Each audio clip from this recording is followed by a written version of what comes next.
Okay, this is an example of how I arrived at different pictures. I found that photograph of my wife, which I quite like, so I scanned it in and enlarged it, so it was like that, and then thought, well, I don't need all this. It'd be nice just to have that bit right, there. so it wasn't black and white, or it was black? It was black and white. It's always black and white. Would it matter if it was colour? If it was colour, you'd turn it into I would turn it into black and white. Right, okay. Yeah. So you found a picture of your wife. Did you set out to start off with doing a picture? You thought to yourself, I want to do a picture of a wife.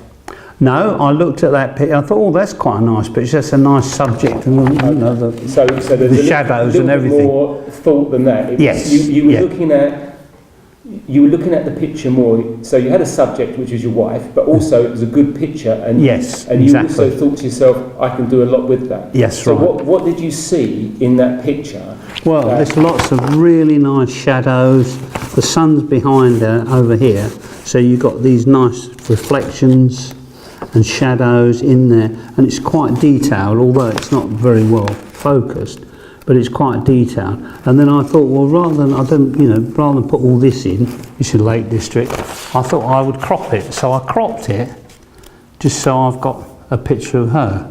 Okay. And then that was obviously a bit small, so I doubled it in size. Okay. And that gave me all the reference for all the little bits in here.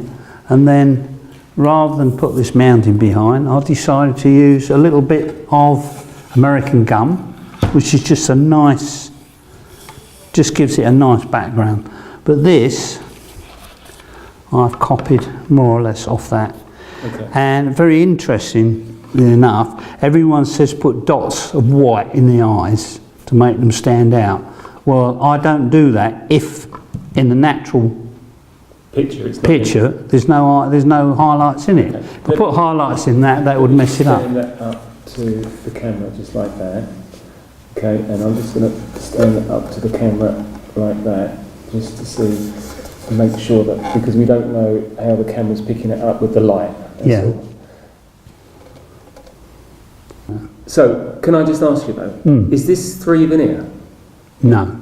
Okay, because there's not a lot of colour in it. So how many different veneers have you used? Well, I've used this American gum at the back. These are all different bits of walnut.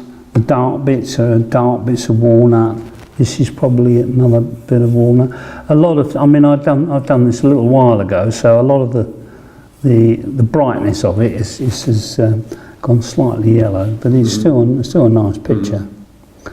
And this I think is the dark bit is a bit of rosewood, but as you can see when you look at that, I've tried to get the feel of the light on there, on the top, and the darks down there.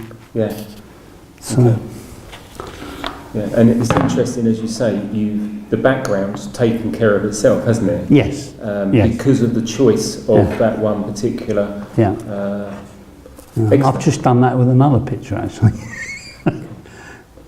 Okay, well, bring in some more, and we'll have a look at some other ones, because I find that this is the hardest part of working out where to go. It's not doing it. No, it's that's right. Knowing what to do, absolutely. And looking at the way you've blown this up from here and how you've taken it out. Yeah, so we've gone from that to that. Yeah, excellent. Has that ever won anything? No. And you say that you put that in for a competition? I put that in for a competition, and lots of the people that saw it said, oh, that should have won the portraiture award. And I said, well, don't bother me, because I've won the portraiture award with my picture of Humphrey Bogart and what's her name, in Casablanca. What, in the same competition? In the same competition. Oh, right, okay, so you were sort of going against yourself. Yes. Okay, thanks. Okay.